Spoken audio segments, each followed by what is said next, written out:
So we are way ahead of the curve compared to the last cycle. So our team is feeling very, very confident about our ability to pass law in states across this country. And once we get Montana, we had Montana and Arkansas, and then once we add more states to that, it's like, then you can start to really target these very big states. Welcome to the Rose Show podcast. Welcome to the Rose Show, your ultimate independent source for achieving true wealth. Today, I speak with Dennis Porter, CEO and co-founder of Satoshi Action Fund, president and founder of Satoshi Action Education. We met back in April and we talked about all the Bitcoin mining benefits and all the legislation that he's working on to help protect Bitcoin miners from discrimination. Their mission is to advance Bitcoin policy. So now we get an update on everything he's been working on, and there's been a lot. So I'm very excited to be talking to Dennis today about that. We're also going to get an inside scoop on what's going on in the Bitcoin mining industry, what you don't hear on the news. So very exciting show today, not to be missed. If you're anyway interested in society and what's going on and the future of technology and innovation, Dennis wanted me to mention some key dates. Happy Hour in Oklahoma City, October 4th and November 17th. There's a Satoshi Dinner and Award at the North American Blockchain Summit in Fort Worth. Please subscribe to my channel and make sure you enable notifications so you can stay up to date with all the latest. Thanks and enjoy the show. Thank you so much for joining us today. I have the pleasure of being here for the second time with Dennis Porter. He is CEO and co-founder of Satoshi Action Fund. He is also president and founder of Satoshi Action Education. They have a mission of advancing Bitcoin policy and on offense for proof of work. I'm so excited to have you here today. How you doing? I know you're so busy over there. Oh, it's very busy, but thank you for having me on. And I have to say, you definitely have, might be the best intro for guests when they come on your show. So I always appreciate the intro, and it's all uphill from here as well, too. We're going to have a great conversation. Thank you so much, Dennis. It means a lot. I appreciate that. You know, I want to continue our Bitcoin mining discussion from last time. And I also want to get updates on all this amazing work that you've been doing, and you've been doing a lot. So I want to first say you are making a difference, Dennis, and we appreciate all your work. You are educating lawmakers for countless hours, and you're working so hard on legislation for anti-discrimination for minors. So I want to say thank you. Yeah, of course. I mean, it's somewhat historical, the point where we're at right now. So, I could probably get paid a lot more to go work at a bank or something like that. But I'm much more enjoying passing pro-Bitcoin mining policy and doing something that I feel like is going to have a positive impact. And, honestly, every time I do something good in the space, there's other things that come my way that I benefit from that really, it makes the whole thing just completely worth it. It's inarguably one of the best careers that I've ever had. That's so nice to hear. Well, you're certainly appreciated and we value you so much. So before we get started with Satoshi Action Fund, all these amazing things that you're doing, I want to go beyond the headlines and all the news. You're an insider in the Bitcoin mining industry. Tell us what's really going on with the Bitcoin movement and the Bitcoin mining. What's the trajectory that you see on the ground floor? Well, I have to tell you, I am glad that I am not a Bitcoin miner myself, because the competition in this space is thick. Wow. We have some very incredible mining operations, and they are all, in some ways, they're all working together to support the Bitcoin network, but they're also competing as well. And it's a ruthless competition. Miners have been looking for all types of ways to increase their revenue off of the mining that they do by balancing the grid or by mitigating methane. They've also been trying to find new additional sources of revenue from AI, all simultaneously, while they have to work really hard to improve their efficiency, because if they don't, then they're going to get pushed out of the network because their hardware isn't efficient enough to keep up with everybody else. So it's this sort of very ruthless competition game. And the best part I love about it really is this, and this is what I tell people over and over again, and it's why we need to make sure that as much of the Bitcoin network takes place here in the United States, the people that are building the Bitcoin mining network are some of the most important innovators that we will see maybe in our lifetime, because the work that they're doing to reduce the amount of electricity that's consumed by the chips in the Bitcoin mining hardware alone is technology that will bleed into everything else that we work, whether it be our iPhones, whether it be our computers, whether it be the AI that we're going to be building out over the next decade. All those innovations that are taking place in the mining space will bleed into other technologies. And so if we have those innovators here, we have them in the United States, we're going to benefit from that innovation. We're also going to benefit from the grid balancing that's taking place across this country. We just saw again in Texas, once again, the Bitcoin miners came in to save the day, although it was a different type of grid balancing mechanism they used this time. And I'm really glad they did, because I've been waiting for this to take place. In the past, we've seen Bitcoin miners participate in things called demand response. And there are other programs that are very similar to that, all having to do with how much of the current supply are you utilizing, and oftentimes, when are you using it? And is there a lot of demand for energy at those times? And sort of like giving that energy back when the grid needs it, giving it back when the ratepayers needs it. But there is a different type of a way to balance the grid. And that is called primary frequency response, or just frequency response, or frequency regulation. This is a really common form of grid balancing that needs to take place if something happens quickly. If a power plant trips offline, then you need someone to respond quickly by either ramping up or by someone who has a load ramping down, and then sort of coming in sync, trying to get the grid back in balance. There's this thing called frequency. Let's start with that. It has to be at 60 hertz all the time, no matter what. It's like the heartbeat of the grid. If it goes off, then you need to respond to that. Otherwise, the grid you'll have a brownout, you'll have a blackout, you'll have a system-wide outage, so to speak. These things can get very, very bad. So you need to make sure that doesn't happen.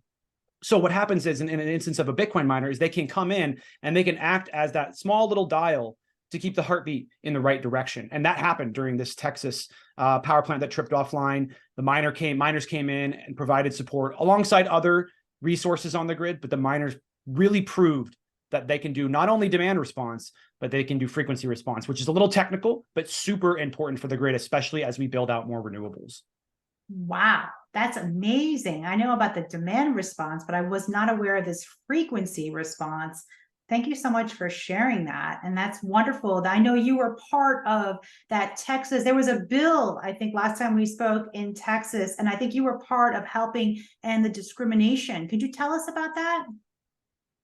Absolutely. There was an attempt in the Texas Senate to pass a bill that would have limited the opportunity for Bitcoin miners to participate in these types of programs. The language was fairly sort of inclusive. It wasn't really very explicit on what it would ban Bitcoin miners from participating in, but it was an arbitrary 10%, no matter what the program was. If it was an ancillary service, which is demand response, frequency response, spinning reserves, there's all types of different programs that you can participate in, that limited the Bitcoin miners to 10%. Now, we started asking, why would anybody want to do that? We were with Brad Jones, the former ERCOT CEO, going around the Capitol to talk to policymakers, saying, Brad Jones' best question was, why? What benefit does this provide to the grid? Is it good for the grid? Is there something the Bitcoin miners are doing that we don't like? Well, then that would make sense to limit their participation. But what we've seen so far, and this is Brad Jones, former ERCOT CEO, former New York ISO CEO, very tenured energy professional, saying, that Bitcoin miners are actually very good at doing these things. And then maybe, in fact, we should be having more of this take place on our grid. He's been said multiple times saying that Bitcoin mining is a beautiful resource. It's a great resource for the grid, and we should be expanding it. So this bill would have been limiting that, but there wasn't a real reason why. We couldn't find out why. We went to battle against it, and ultimately we came out victorious. It was shut down on the House side, on the committee, and we were able to stop that sort of limitation. We're not really sure where the idea came from. There's all sorts of suspicions and rumors on maybe another industry was trying to go after us because we're taking up all of the revenue from all of those programs now because we're so much better at it. So that's, speculation. But ultimately, the most important thing is that we defeated that bill. And hopefully we won't have to see it happen again.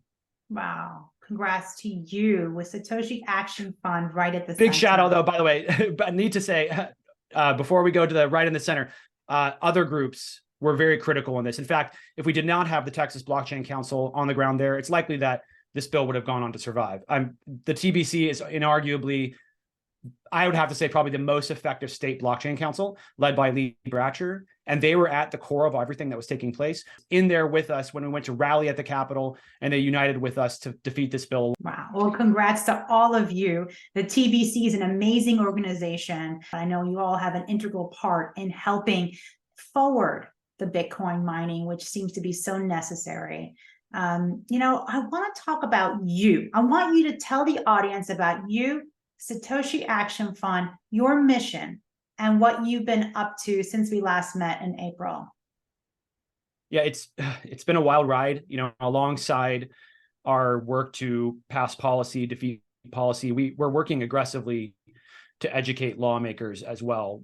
This last cycle passed our right to mine bill in Montana and in Arkansas. We came close in other states, very close in Missouri, and we'll be back in Missouri to try to pass it again this coming cycle. But along the path of passing that policy and introducing that policy and working with lawmakers, one of the things that we realized was really missing in the space was any sort of credible research. Now, there's some out there, but we need quite a bit more. We need to 10x, 100x the amount of research that takes place. And we need to make sure that when we're doing that research, that policymakers and regulators and those in the energy sector know about that research. Because you can do research all day. There's a story about the guy who discovered black holes and nobody knew about it for, I think it was like decades. So if you discover something great, if you're doing great research and great science, you have to make sure to promote that as well. So that's what we're doing currently right now with our key questions exercise.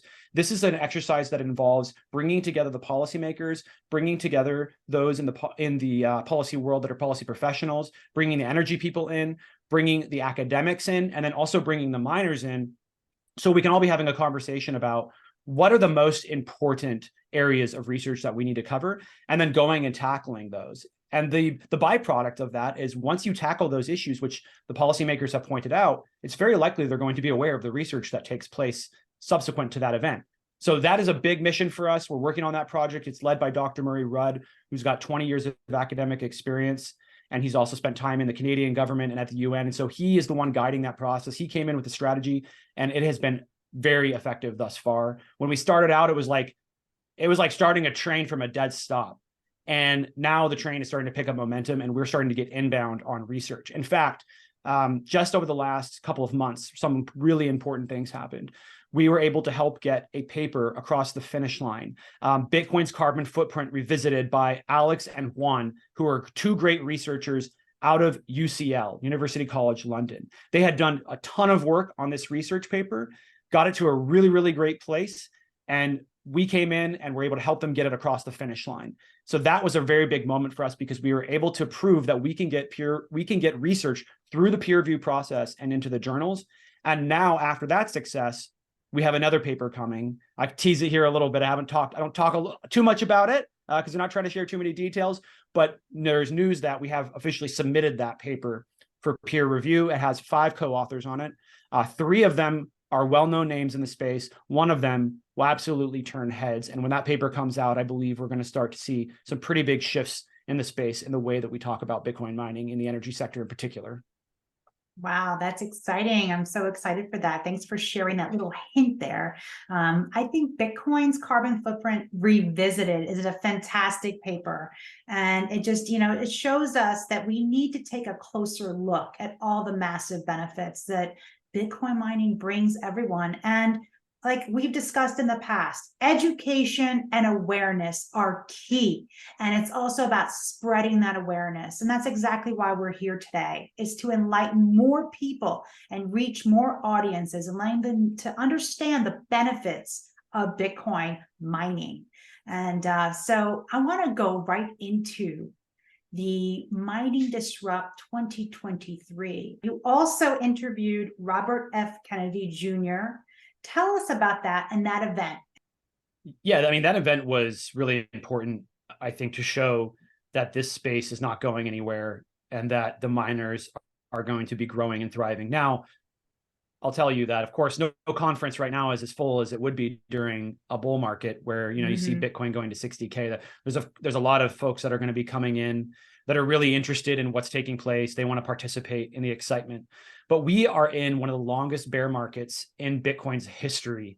And right now we are seeing many people still trying to join the space, trying to participate. We see people building new businesses. We see Bitcoin miners taking on new types of projects.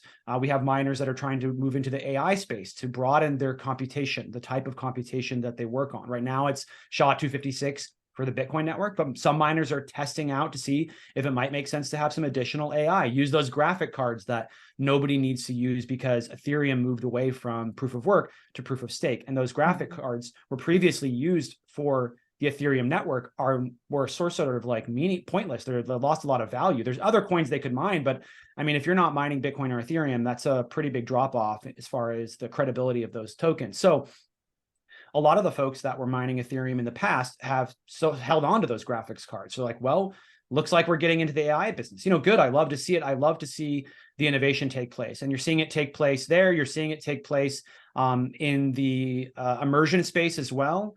Bitcoin mining has to be cooled a lot. And you can do that a few different ways. You can do it with air cooling, which is predominantly the most popular way to cool. But you can also do it with this thing called immersion cooling, where you can dip the Bitcoin miners in a liquid that doesn't conduct electricity. And so then that liquid is some sort of like it's almost like a coolant, like running through a radiator.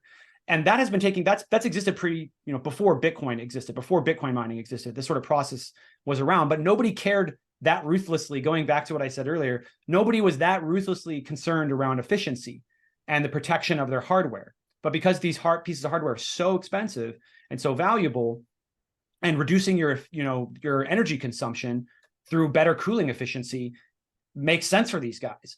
But the interesting part about at the Mining Disrupt was there was a Gary Testa came to speak and was talking in the backstage when I was doing the MC work. We were chatting, and he was like, people are getting blown away, not just in the Bitcoin mining space, but what we can do with these liquids, because he runs a company that manages the development of those sorts of liquids as well. It's called Engineered Fluids, but also the people in the traditional data center industry are saying, oh, that's interesting. Like, what are you guys doing over there? That looks like it's working very well for you. So my comment about technology bleeding over earlier is very true and very valid. We are already seeing this take place. This is not new information.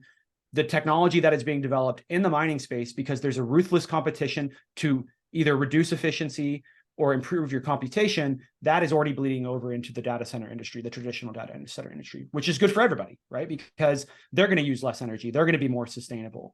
That's going to help energy prices be lower. So we are very excited about the developments that are taking place. And when we come together for these mining conferences, you get to see what people are working on, and you get to have conversations. I was having a conversation with Gary behind the tent, but some of these guys, they go up to talk. They don't necessarily share everything, but that's why you got to be there in person for these conferences, so that you can have these conversations and you can say, hey, what's going on? And they can give you the inside scoop on, where the industry is going. And I'm very excited when I come together for these conferences, especially the mining conference, because the innovation that is taking place here in the United States is going to have profound effects for generations to come.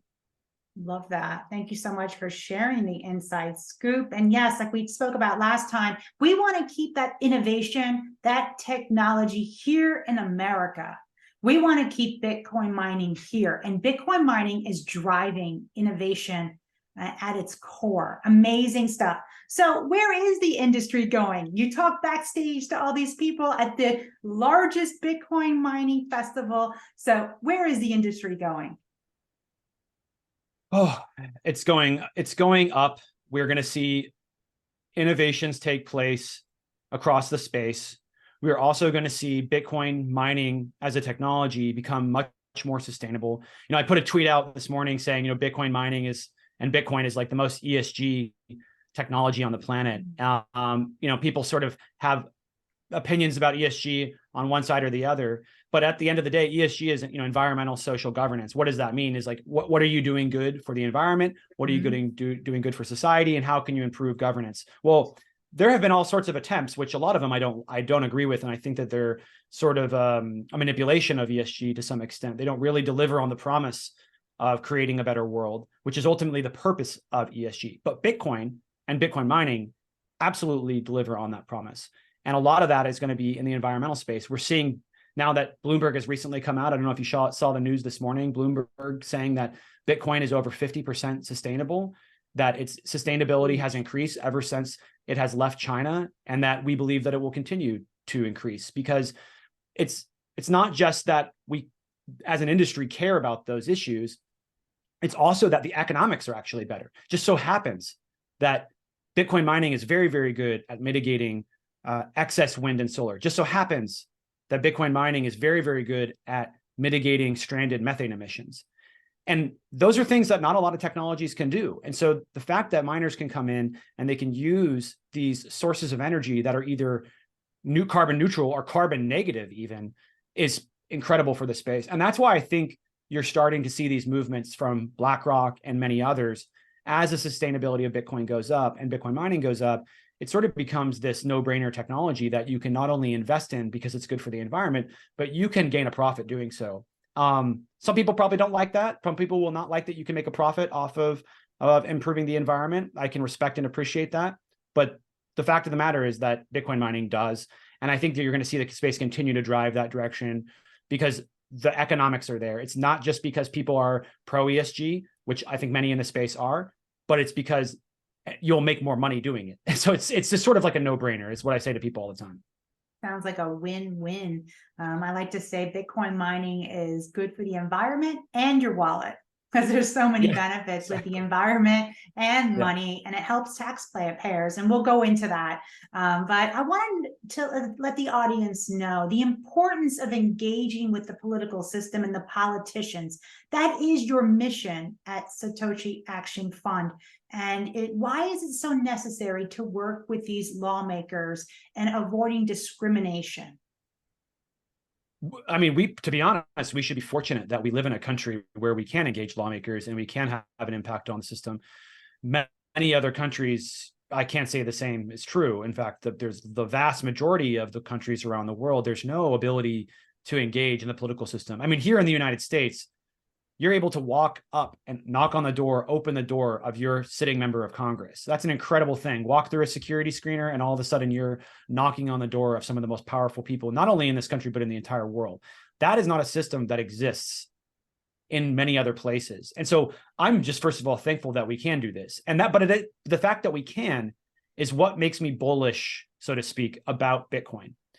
Because in other countries, you have to wait on the whims of the people in power to move the right direction, which you're seeing that take place in some countries. You're seeing that in El Salvador. I do believe we're going to see some stuff coming out of the Middle East around Bitcoin mining. That's a very well-known secret in the space that there's quite a bit of commotion happening in the Middle East around the potential for Bitcoin mining to mitigate flare gas emissions. I mean, it's just, again, a win-win, no-brainer. They've got a ton of methane that they need mitigated, and Bitcoin mining is great at that. But in the United States, we're so fortunate that we can do that. And so Satoshi Action has taken a distinct effort to go engage with policymakers, not take this chance for granted, educate them on the value of this technology before they make up their minds about it, and then get them to pass policies that encourage the growth of this technology. And that's going back to your question, is why it's so important. Because if we do not engage and if we do not educate, lawmakers will make laws. And lawmakers are going to make laws whether you're in the room or whether you're not in the room. And if something happens, something comes up, and they say, oh, we need to make a law about Bitcoin mining, and you're not in the room and you haven't developed racial relationships with them, then you're going to run into trouble, because lawmakers will make laws without the input of people that are experts on that issue. And I'm not saying that they're going to give us all these beautiful carve-outs just because we're in the room, but it's going back to the broker amendment in the Infrastructure Act. It's like they might pass a law on accident, not knowing how the technology works, because it's so new and it's moving so quickly that literally destroys the industry overnight. That's already almost happened a couple of times. So that's why it's critical that we engage, because if we do engage, then we have the opportunity to educate appropriately, and we have the opportunity to make sure those things don't happen. And then if we're fortunate, if we've done enough work, we can do the opposite. Instead of seeing these really bad policies come down that damage the industry, that move it out and let other countries benefit. I mean, good for those other countries, but I live in America, and I would love to see my country benefit from this technology. And I think everybody in America would like to see this country benefit from this technology. Well, then if we want to see that happen, we're going to have to engage politically, and we're going to have to make sure that our leaders know where we stand on this issue, and that we're going to stand up and fight for it. That's why we passed right to mine in Montana and Arkansas. It protects Bitcoin miners from various forms of discrimination. I mean, it's boring policy stuff, but it's things that have already happened, and we want to see those things stop happening. So we're preemptively going around to the states and passing laws like this to make sure that Bitcoin miners can mine in the United States, and that in the future that the United States will be the best place in the world to mine Bitcoin. That's such a wonderful goal, and I know you're going to accomplish it. I have to say, Dennis, you act, you do the action. And I'm going to mention the taxations of digital assets, exactly to your point, as you just said. In July, Senate Finance Committee Chairman Wyden addressed uncertainties surrounding tax treatment of digital assets. Well, there you go. There were uncertainties. And what did Satoshi Action Fund do? You submitted comments in order to help end the unfair taxation of Bitcoin mining rewards. Love that. Tell us about that. Yeah, we were really fortunate to be able to get our comments together. Those are the first comments that we've submitted. That was a new process for us. So going through it took a little more time than it probably would have. We'll be doing more comments in the future, and we'll be getting better and better at it and as time goes on. But ultimately what happened was Senator Wyden and Senator Crapo asked for policy input on the taxation of digital assets. And we responded with a very strong focus on Bitcoin mining rewards. We feel that Bitcoin mining rewards are unfairly taxed and that they should be taxed the same as similar to other commodities, similar to other industries. So right now, currently, the way it works is that the moment you mine Bitcoin, the moment you discover a block and you pull the Bitcoin out and it goes into your wallet, the IRS considers that income. We do not consider it income. We consider it discovered property. We consider Bitcoin to be a commodity, same as like gold or wheat. If you grow wheat on your farm and you harvest it, then you don't get taxed until you sell it. But with Bitcoin, you get taxed the moment you essentially harvest that Bitcoin from the blockchain. So we want to see fair and equal treatment across the board with all other commodities. We're not asking for anything special.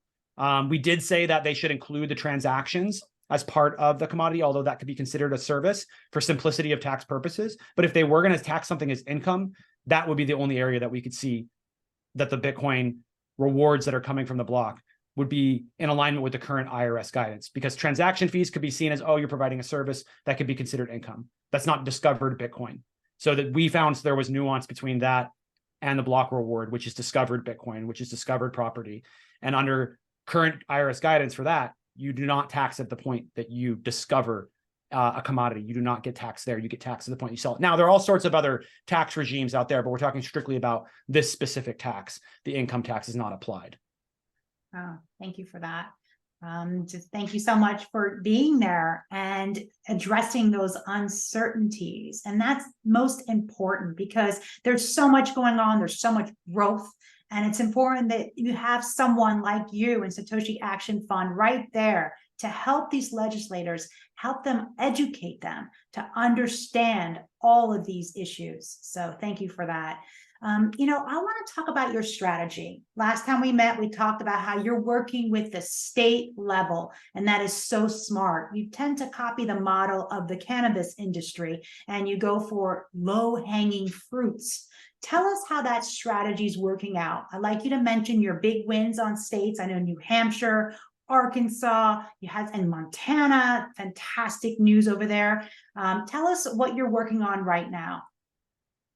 Yeah, you lined it out perfectly. I got to say, you really do your research, and you have a very pristine memory. I can't tell which one it is. You'll have to tell me after the show. But yes, we are following the same strategy that was more or less laid out by the cannabis industry. The cannabis industry decided to start at the state level because they weren't getting what they wanted out of the federal level. They started in blue states, and they pitched it by pitching the benefits of cannabis. We're not talking about just cannabis as a plant. We're talking about cannabis as an industry. So they pitched, hey, you can have more tax revenue. You can tax the crap out of this stuff because it's considered a vice even. So the tax revenue is pretty significant for them. You can reduce crime because there's not going to be a need for dealers anymore. You're going to have people and businesses and operations. So you'll get jobs. You could potentially increase property values as crime reduces, which also increases taxes. So these are all very good things. And these are all things that policymakers like. Especially if they don't have to raise taxes on us as individuals. Nobody likes doing that. It's very politically unpopular. So we're doing the same thing in the Bitcoin mining and Bitcoin industry. We're saying that this industry provides jobs. It provides local investment, grid stability, environmental cleanup, and the ability to enhance green and carbon-free energy projects. And there's not a policymaker on the planet who doesn't like those things. So we're having a lot of success with that. The marijuana industry, the cannabis industry started in the blue states. We are starting in the red states. And we are knocking those states out. We got Montana and Arkansas. Like I said, we came very close to Missouri. We're doing some work in New Hampshire, but nothing across the finish line yet. But now, because of the success that we've had, just like with the cannabis industry, they started in Washington and Colorado, and then they've expanded out. And now they're at about 75% of the country. So, and then it's going to keep going, they say. Now it's going to might push federal action. And that's ultimately what you want. You want so many states to do something that the feds are just like, I guess we got to do this now because this is what everybody's doing. So it's a very effective mechanism. It's a very effective lever that very few people utilize effectively. But we are going to be continuing to use that lever because it's working for us. The strategy is playing out. Now, because of that success, we are potentially going to be working in up to a dozen states this year. So for us, it's like we went from Montana and Arkansas, and I love the people. I mean, I thought about moving to Montana after I went to visit, by the way. It was like, it's very peaceful up there, very beautiful. Yeah, I can see why people like the big sky country. And then Arkansas, which I wasn't there. Eric Peterson, our policy director, he did all of Arkansas almost by himself, to be honest. And he passed a law in about a week there, which is probably a record that no one will ever break. But from those states, we moved out. And now we're talking to states like Oklahoma. We're talking in states like Georgia. We are talking to states like Ohio and many others. And we're working through the process the same way we did before. But here's the crazy part, Ro, is we weren't even at this point last time. We didn't even have our policy finalized at this point last time. So we are way ahead of the curve compared to the last cycle. So our team is feeling very, very confident about our ability to pass law in states across this country. And once we get Montana, we had Montana and Arkansas, and then once we add more states to that, it's like, then you can start to really target these very big states like Florida. You know, Texas is obviously an option, but they're off for a year. They don't come back till 2025, except for special session. Boring stuff ultimately just means that there's no real opportunity to introduce new policy right now in the mining space. But then we could go potentially, once we get those big states, and maybe we get some purple states. Maybe this year we get a Pennsylvania or a Colorado, or Ohio is a little bit purple. Then once you go from red states to purple states, you're one step away from blue states, where we are already deploying efforts to educate those folks in the blue states about the value of this technology. And we really do view the blue states will do things differently. I mean, you're going to have red states do things differently than blue states on almost any issue. But on this issue, you're probably going to have to go in and work really closely with teams there in those blue states and say, hey, you know, the education is going to need to involve a lot more focus on the ability for Bitcoin mining to participate in the grid, to balance renewables, and to mitigate methane. That's going to be a big focus. So we understand that's the direction that things are going to go. We're prepared for that. But right now, they think Bitcoin mining is bad. It's evil. So we need to change the narrative still in the blue states. That's happening. That's shifting. We're also seeing that is going to be continue to happen and occur because of the papers that we're producing, the research we're producing, but also because of major sources of news like Bloomberg coming out and saying Bitcoin is 50% sustainable, which that's just incredible news for our space. Absolutely. Your focus is protecting miners from discrimination and allowing them to operate with regulatory certainty. I love that. Right. And it's such a great mission that you have at Satoshi Action Fund. I want to go deeper into this strategy with states. I find it fascinating. I think the audience finds it fascinating as well. So you're working with the low-hanging fruit to start, and you're branching out. You mentioned red states, purple, blue, you mentioned sizes. What are your top criteria? Like, what really seems like the lowest hanging fruit? Is it smaller states? Is it more red? Tell us about that thinking. Definitely. That's a great question. It's very much a combination of opportunity in a few different ways. Is there an opportunity there for the miners? Do miners want to be in the state? The other one would be, what do we have any sort of relationships there? People don't realize this, but politics is very relationship based, incredibly so. In fact, that's why I think sometimes we get ourselves in a little bit of trouble because we're only willing to trust the people that we know. And the government is very big, and there's no way that you can only hire people that you know and trust. So we get into these sort of bad situations, but that's just the way kind of we as humans operate, and it's very prevalent in the government. Relationships are critical. You got to know who your friends are. You got to know who you can trust. It's a very, very, very tumultuous area to be in. So that's really going to be the most important thing for us when we look at a state and how we analyze it, is that one. But the other one, really, I would say the second most important is there opportunity there? Because we could have sort of the king of Bitcoin policy at a state like Connecticut or Rhode Island, And there's opportunities there for miners, but it's going to be lower on the list of priorities. And so it comes down to whether or not we feel that we can get something there. And then if we do something, that there will be value that comes out of that. Now, we will help anybody, right? We will help any state, any policymaker. We're more than happy to educate. We're more than happy to be a resource. But when it comes to the states that we get active in, the states that we work to advocate for policy and spend resources in, that those two first metrics are really, really important for how we decide that. Love that. Thank you for sharing that. It's exciting to watch your progress. And I come to your website from time to time, and I urge everyone to go to Satoshi Action Fund. And we're going to list that website in the description. You wrote 9 different bills introduced in 7 different states. That's exciting. Could you tell us about that? Yeah, absolutely. So, in the process of passing policy, you cast a wide net in the beginning, and then as you move forward, certain things happen which eliminate some of those bills, some of those states from the process. So when you start out early, you get a policymaker. One of the first things you have to do is get a policymaker to agree to sponsor a bill. They think it's a good idea. They like it. You're willing to work together, and you start to move the action forward. They send it to the drafters. The drafters try to convert the concept of that model policy into the law of the land in that state, because it's different for every state. So they got to make sure there's no sort of conflicts. There's lawyers that they have on staff at every state that make sure that everything's in alignment. So it's a great part of the things that we don't have to do that work.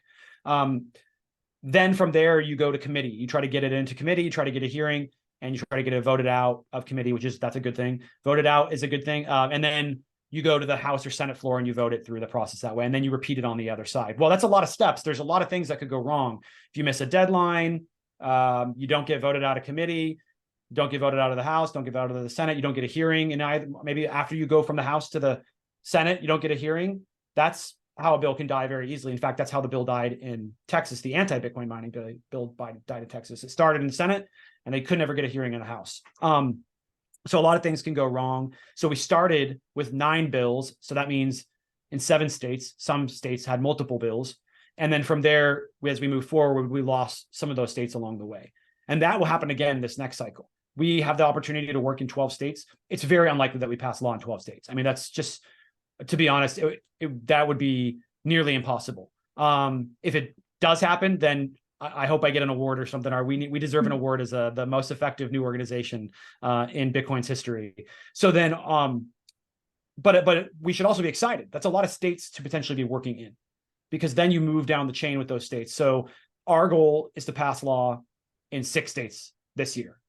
One thing to note, though, is that the policy that we are working on is going to be evolving. So we found when we worked in Montana, when we passed right to mine, we were able to also add in there and ban any additional taxes on Bitcoin when used as a form of payment. Not very many people know that. So it was protecting mining, but we also banned additional taxes on Bitcoin when you use it as money. That's huge.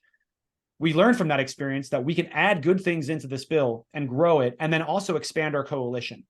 So the bill is doing a whole lot more now for Bitcoin than just Bitcoin mining. We have all the Bitcoin mining stuff in there, but we're also going to be protecting self-custody to make sure that you are able to hold on to your Bitcoin, protecting the ability to access your Bitcoin, and then protecting you against additional taxes. We've also included a $200 de minimis exemption as well. So no capital gains when something is spent under $200.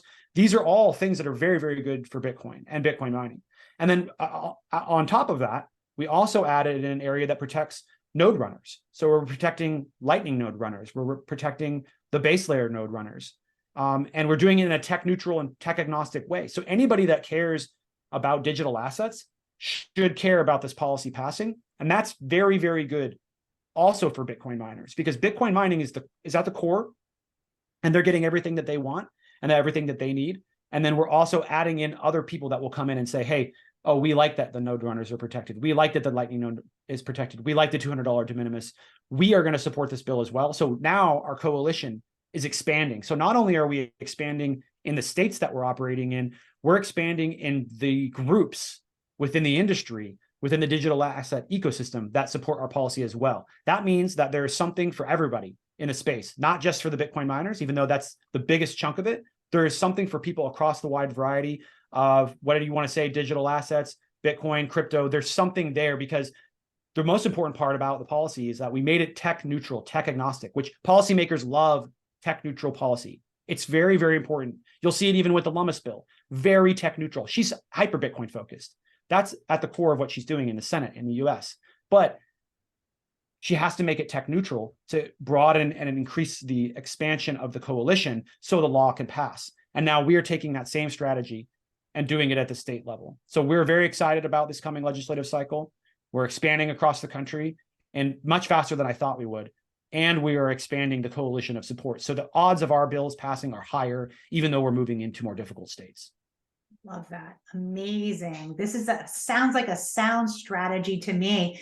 I say, you run a really smart, strategic plan. I love that idea of the neutrality. It's very important to present it in a very neutral way and a win-win, because Bitcoin mining is win-win. And when you tell these lawmakers, do your own research. And that's what I love. It's like, we're not here to tell people what it is. We say, do your own research and you'll see for yourself. And that is so important. And I love how you pitch it. The way you present it is with the most important benefit, jobs. And I think everyone needs to know how Bitcoin mining creates jobs and jobs in rural areas where they're much needed. Tell us more about that, Dennis. Yeah, that's a really important point. In fact, it's one of the most important points for many legislators across the country on both sides of the aisle. Rural revitalization is a hot button issue at the state level. There are parts of this country that are so poor, you would think you're in a third world country. You would think you're in a developing nation. So what they want to see is they want to see a lot more job activity take place in these rural parts of their state, because it's really, to be honest, it's sad what's happened over the last 20 years. All the manufacturing has left this country, and these people have been left with nothing.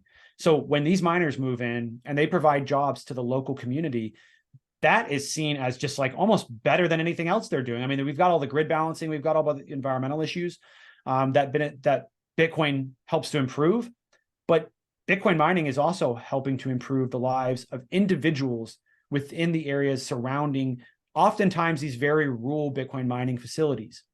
And the great part about it too is that they're not just hiring, they're hiring these high-paying jobs. They're great paying jobs, but they're not just bringing people in from California to work these jobs. They're not bringing people from the big city to come to the small city. They are hiring from the local community. I mean, I was there at the Riot facility in Rockdale, and there was a gentleman who had to have been in his 70s who was just beaming, smiling at me. His name was James. And I walked right up to him and I was like, we were doing a tour. They do tours a lot at that site. And I said, hey, James, do you like your job here? And James couldn't be more excited to tell me about how important that Riot was for that local community and how important that job was for his family and his dignity. He literally said that his dignity of life has improved because of these jobs. And that's a really important message, because there are people all around the world that are suffering, but nobody should be suffering like that here in the United States. And so we should be applauding these Bitcoin miners when they go into these local communities, they train up local workforce, and they give them good paying jobs that support those people in a way that they've never been supported before. Wow, that's so wonderful to hear. You're really touching many lives, and it's just so rewarding as you help people like that, and the unfortunate people. It's so sad what happens in the rural areas. So thank you so much for raising awareness and letting these politicians know, these lawmakers, these regulators, that Bitcoin mining creates jobs where it's needed most.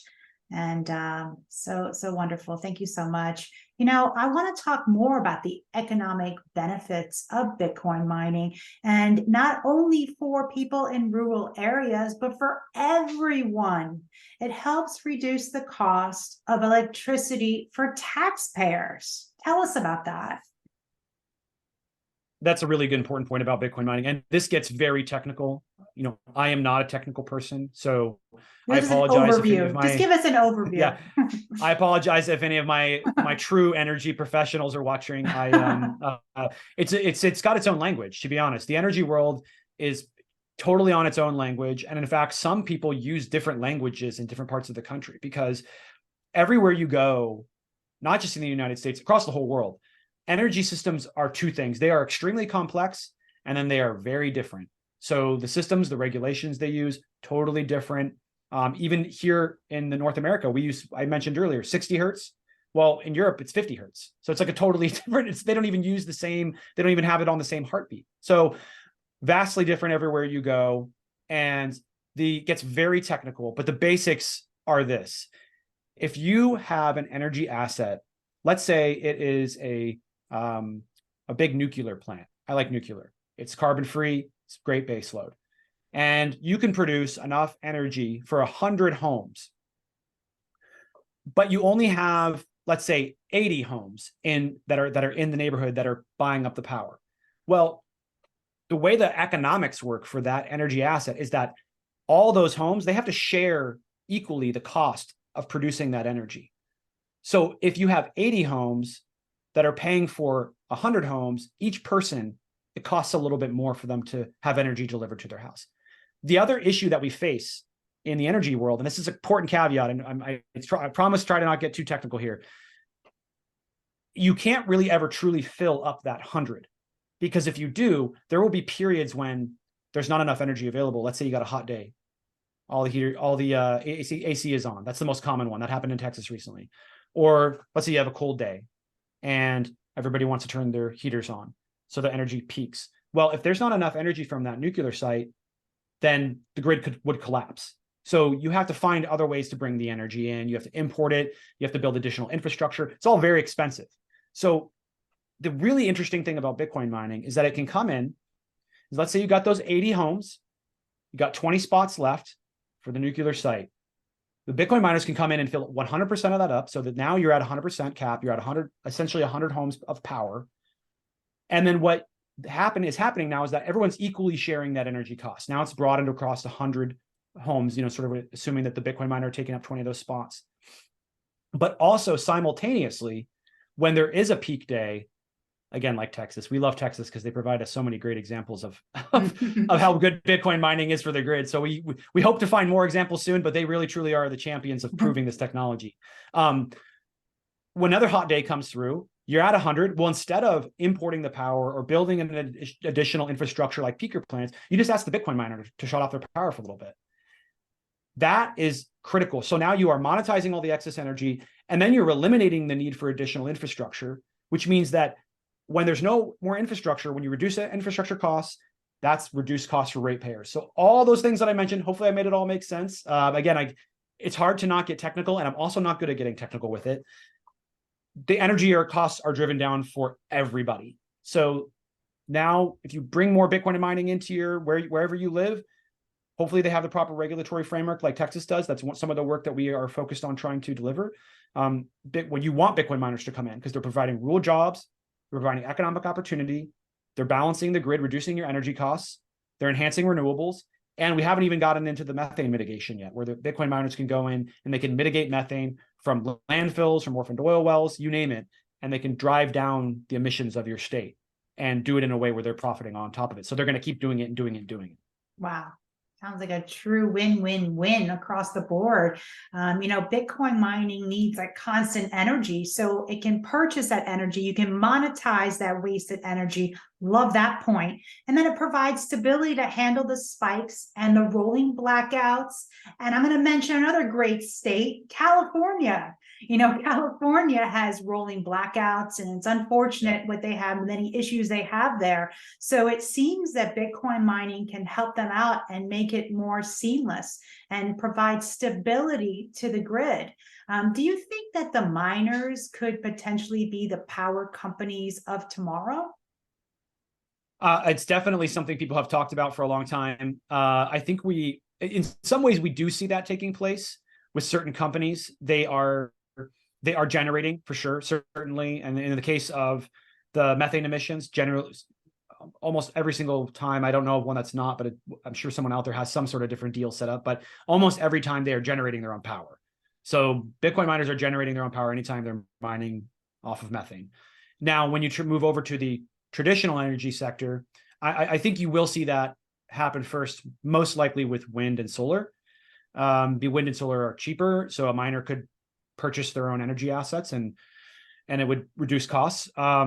I think it will be quite some time before you see miners build their own infrastructure, like a power plant, like a nuclear power plant. I know of people that are trying to do that, Wow. but it's very time consuming and very expensive. I mean, it's very, very expensive. You're talking about billions of dollars for some of these sites. So that's something just to keep in mind, is that the costs of building your own energy asset may be a little bit limiting, but you will see, in my opinion, you will see energy companies, and this is already taking place, energy companies and Bitcoin miners sort of joining together in partnerships. Merging.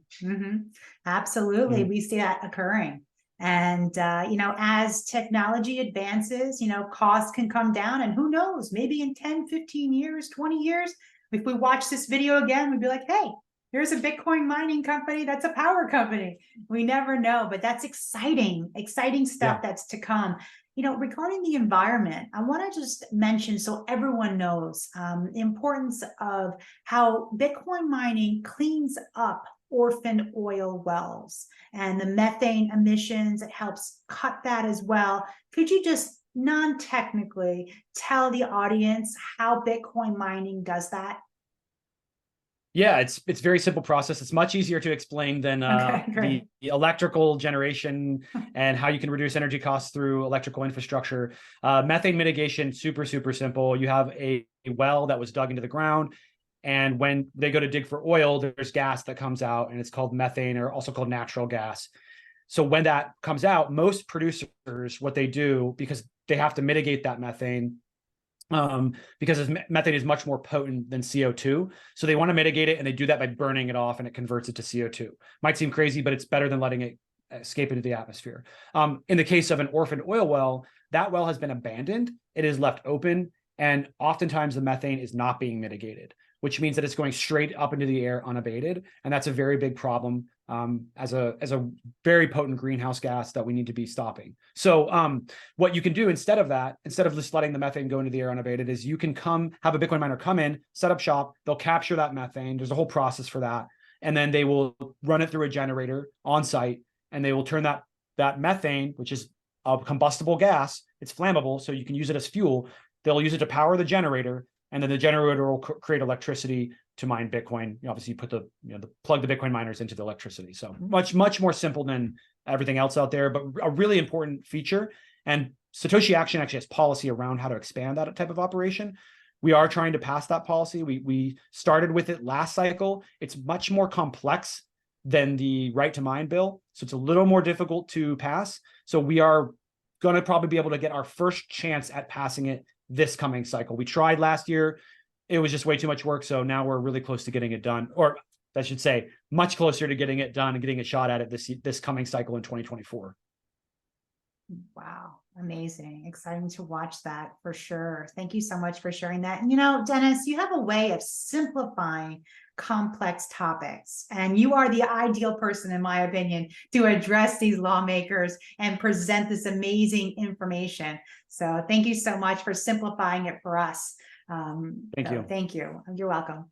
Now, there's a relationship between Bitcoin and politics. And if you've noticed, I've noticed, I'm sure many people have noticed, it seems that Bitcoin is much talked about by many of the potential presidential candidates. I wonder, and I'm going to ask you if your thoughts on this, if Bitcoin may be a central issue that all these candidates debate over. I've said for some time that Bitcoin will become a central issue in the presidential elections. I had predicted that this would be the first time we would see it happen, and it has taken place. It may be even more so than I could have imagined. We have, at one point, we had 4 presidential candidates that were pro Bitcoin. We have 3 now since Suarez has dropped out, but we currently still have the 3. We have RFK, DeSantis, and Vivek. They're all very strong candidates on the issue. I would consider them I would definitely say there's probably an order of who understands Bitcoin better than others. I do think that there's a possibility that if we could see a debate question asked about Bitcoin, and to be honest, there's a very high likelihood, depending on the outcome of the primaries, there's a very high likelihood that we could see a pro-Bitcoin candidate emerge from, in my opinion, most likely the right-hand side of the aisle, on the Republican side. That's where we have the best shot of it taking place. Now, regardless of what happens with the presidential election, I think that you will see a lot more work happen at the state level. And that's really sort of why we are so ambitious and engaging at the state level. Most industries probably wouldn't have done what we are doing at Satoshi Action for 5-10 years. So they would have lost 5 to 10 years of time before they realized the importance of the state level. Because even if, let's say, miraculously, we get the most pro Bitcoin president, and they're like it's very similar to what's taking place in El Salvador with Nayib Bukele. Let's say they're just like hyper pro Bitcoin. Well, 4 years might go by and they could lose their election and it could be replaced by someone who's not pro Bitcoin just as easily. So in my opinion, it behooves us all to be very aggressive in pushing at the state level, because that's a way I view the states as something that you can't wash away.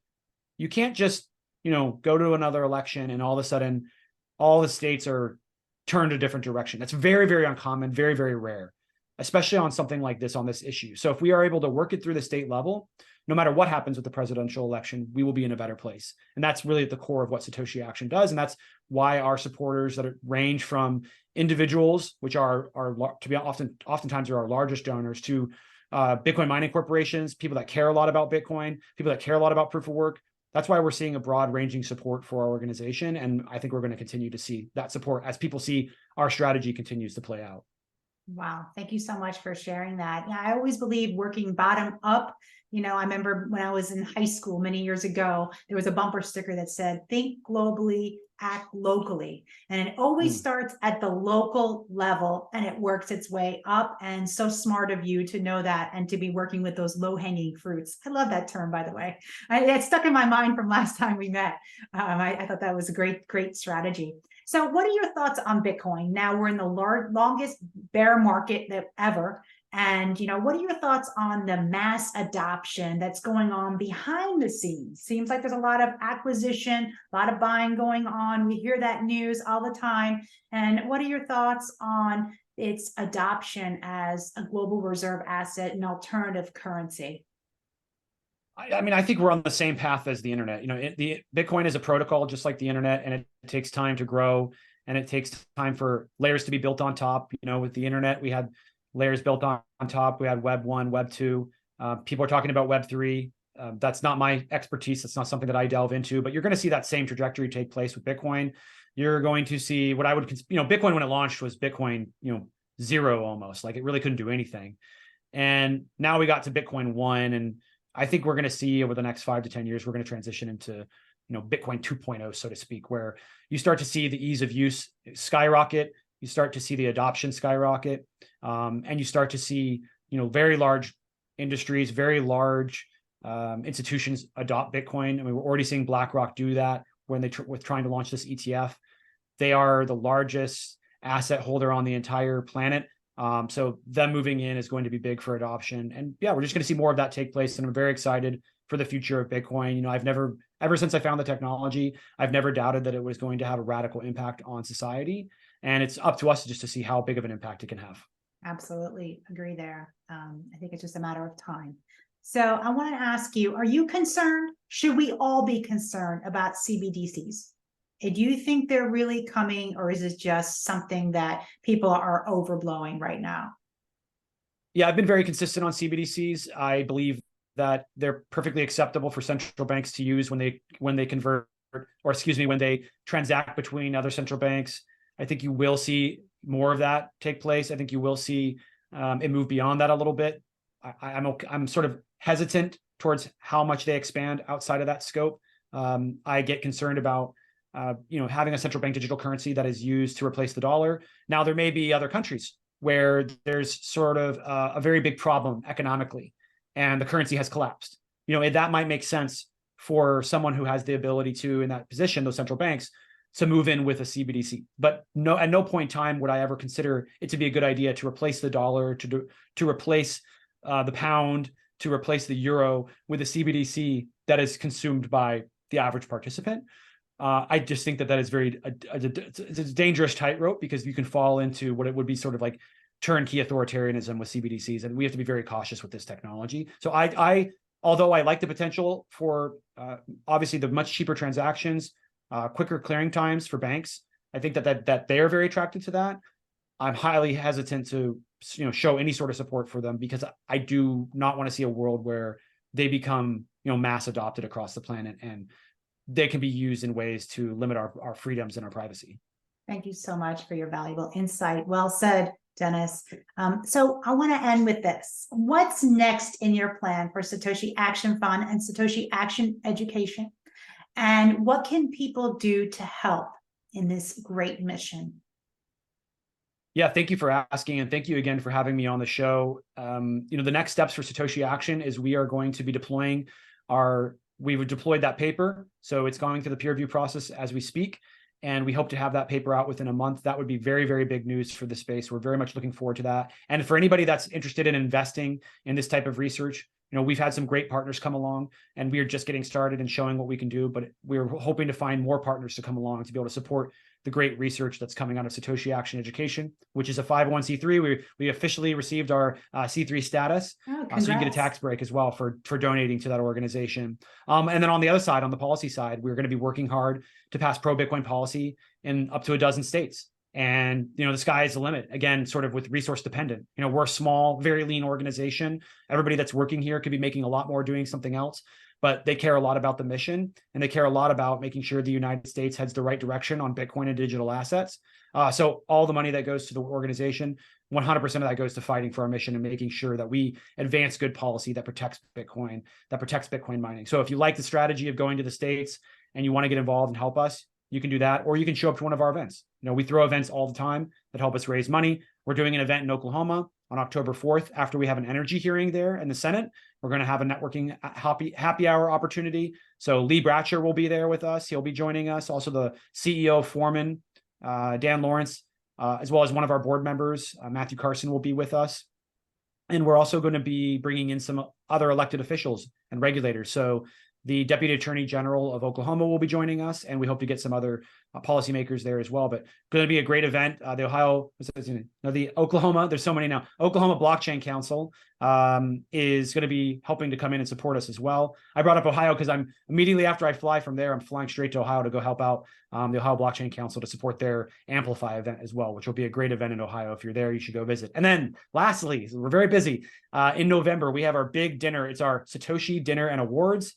We're going to be giving out awards to folks, a whole variety of things. So come join us, reach out to me. We're looking for sponsors, for people to buy tables and to join us at that dinner. I mean, last year's dinner was a huge success. We had 170 people, and I had people that, I'm not kidding, walked up to me and told me that the dinner changed their lives. So we try to put on really good events and make sure that there's a huge ROI on attendance. So please reach out at Dennis@SatoshiAction.io, or you can reach out to help@SatoshiAction.io, and we can connect and talk about how to get you involved.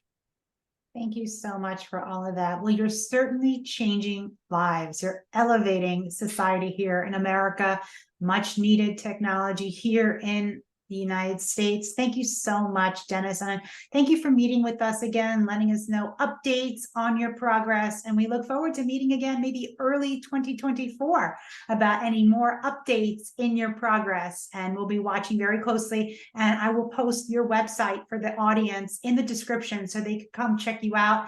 And I love it. Congrats on the 501c3. And thank you so much for being here. Thank you, Ro. I had a great conversation. Look forward to being back to report some good news. Great. I know.